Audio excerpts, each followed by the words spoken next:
This morning's breakfast is about shared learnings, making sure that we impart the knowledge that we gain globally to primary producers here in Australia. And we've gathered this knowledge for years and figured, why should we retain it? We should share it. I think the key message for the Australian beef industry is looking at the rebuild from what I think are once in a generational terms in terms of low stock numbers. What's really driving or influencing the market at the moment, there are three key themes. One is the recovery from the pandemic. The second is where China sits in our future. And the third one is how do we incorporate all these pushes and moves towards sustainability. For analysts' first concern was, okay, when the stay-at-home orders are issued, people aren't working, they're not going out. Our fear was that demand for proteins collectively would just implode. And in reality, just the opposite occurred.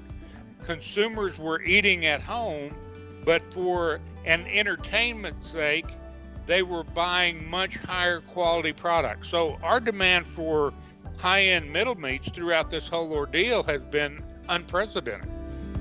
The big change is the share of Australia.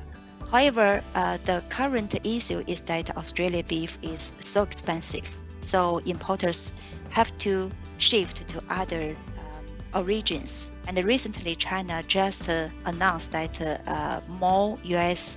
plants have been approved to export to China.